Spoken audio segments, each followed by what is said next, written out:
So, hello, Heidi. It's so wonderful to have you here, and I really appreciate you taking time out of your day. I know you've got a super busy life just to chat to me and have this little interview because I have just watched you and worked with you for the past couple of months and have absolutely been so interested in all of the changes that you've made and the way that you've transformed. It's been a wonderful observation of mine that things have unfolded for you and you've made some shifts in your life. And I think the fact that you are so willing to share with everyone that's going to be listening to this, some of those things is so helpful for anyone that just takes the time to listen. So thank you, thank you, thank you for being here. Okay, no problem. Hello, Sharon. Hi. So let's start off by just getting an idea of why you wanted to do the inner GPS. Well, what was it that you felt was necessary for you when you heard about it? So basically, I woke up well, it wasn't even a morning, it was just during the course of the day, late night really. Something just dawned on me, and it was that I didn't really know who I was. Like you tend to become a certain person in your relationship with your siblings. You tend to become a certain person in your relationship with whoever your spouse may be. And then working relations also tend to pull you into different directions. So I kind of just lost track of who I was, like who I really was. And so much so that I felt like I couldn't function properly anymore. And a friend had actually reached out to me, and that's how I met you, and I landed on your doorstep. And I mean, you graciously just helped me find myself again, you know. And it was also a stage where I felt like I was broken, but I was really just lost, to be quite Mm, frank. mm, And I think it's so easy to get lost with the outside world and everything that it brings to the table. And I mm. think before you know it, if you don't keep yourself focused, you can get lost in that maze very easily, I think. Well, So yeah. yeah, you say, you use the words like you didn't know who you were and you were lost. And I think it's such a common thing, Mm, People are looking to the world out there and buying into the narrative, of you've got to get something to fix you and you're not doing okay. mm, And what you were saying is so true. I remember those days, but you're unrecognizable, to be honest, now. And I'd love for you just to talk a little bit about what you discovered about you. What did you find out about yourself? And is that feeling of being lost, what happened to that? Just tell us a little bit more about that. Well, basically, with the inner GPS, I kind of got introduced to the three principles, and I realized that every thought that I have, or every feeling that I have, basically comes from a thought that pops into my mind. And I've now also reached a point where it's so easy to pick up on those thoughts, and you really only have one of two options. And the first would be to pinpoint the thought, realize that this is what you're thinking, this is why you're feeling the way that you're feeling, because it's coming from this thought that you have, and move on from there, and just create a better space for your mind to be in, or sit with that, process it, see where it's coming from, and deal with it and move on from there and learn from it, most especially, I guess. Mm, I think that's where I found out a lot more about myself. I think it built a lot of self-confidence as well, not trying to compare myself to people around me or spaces where I think I should be at in my life already, where I possibly am not. But there's not really a right or wrong way. It's just you are where you are in the space that you are in the presence that you are, and that's where you're meant to be. So mm, that's where I'm. mm. So, I love what you said there about comparing yourself, and then just accepting that you are where you are and there is no, you know, one way or right way or length of time. It's just all Mm, made up. It's an illusion of thinking mm, and then we buy into that sort of story that is just not helpful at all. So, mm, what I'm hearing you say, Heidi, is that there was a shift in the feeling for you. And so mm. you could behave and respond to life in a better way. How would you say that? What was your response now to life, having learned a little bit more about yourself and not always feeling like every thought you had to act on? So my days basically consist of a lot of conflict environments. I like step into conflict because of the type of work that I do. So it's really just taught me that people are in their own lane, they're going through their own things, they're going at their own pace. How their world looks is not necessarily how mine looks. And that's made it a lot simpler to navigate through life. And it's made it a lot simpler to accept things for the way that they are, and that people will people and life will life, and we carry on.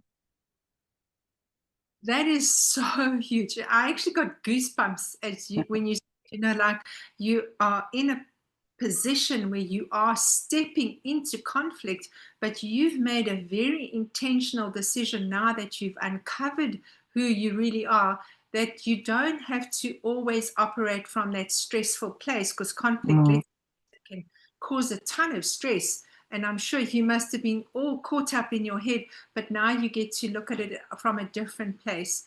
So mm, mm. amazing that that's happened for you, especially at work. Have you seen it play out in other areas of your life where it's made much more of a positive impact, and you're not so, under this like stressful, conflicted environment? Have you seen it play out there well as well? 100%. So I think when you're kind of so lost and stuck in your thoughts, you don't leave a lot of space for anything else really. So you kind of just like motor on, and you like on autopilot, and whatever goes on. And what's funny is you actually pick up more on the things that don't seem to be going right than you pick up on the things that seem to be going right. So it's calmed me down a lot. It's slowed me down a lot. I think before I speak. And I've also gotten to a point where I can actually listen without trying to fix everything and everyone around me. Wow. So that's my take on that. Sure.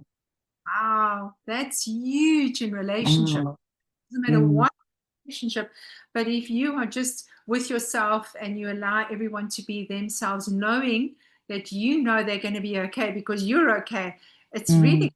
life changing. It is. Yeah, I love that you said It that. is.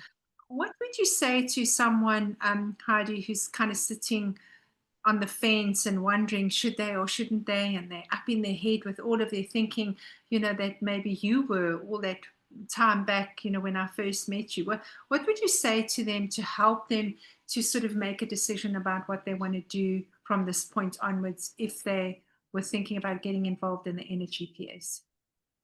Well, I think it's very simple. They should just do it and see where it takes them.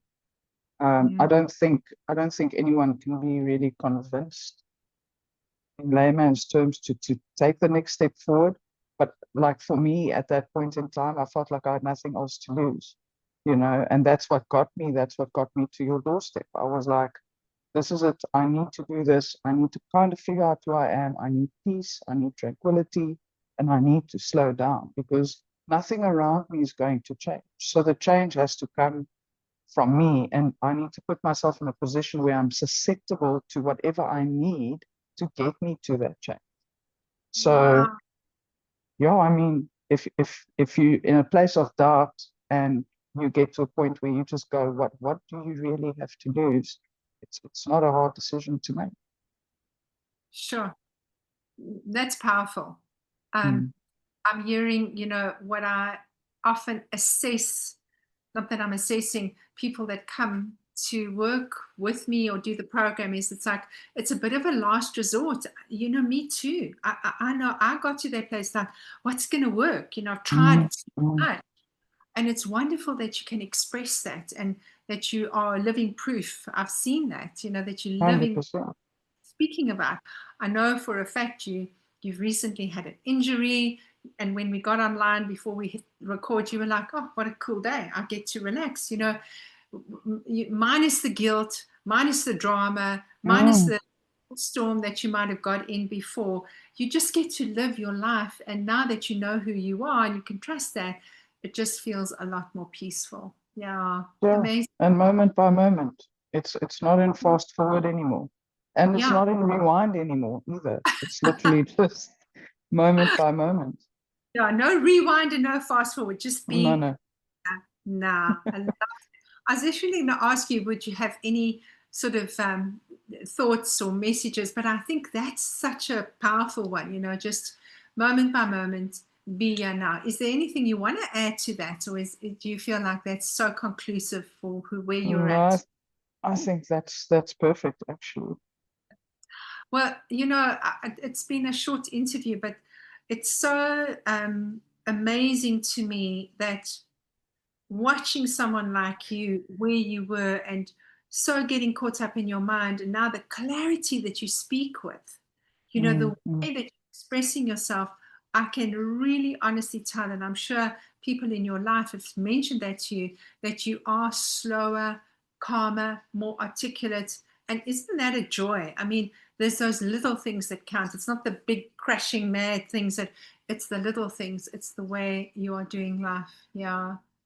100%. And people do pick up. People really do pick up, especially those who might have gone through um, seasons with me, you know, that know that Mm. know me, Yes. because they only know me as much as I know me. But yeah, Right. people realize, people notice, and it's chalk and cheese.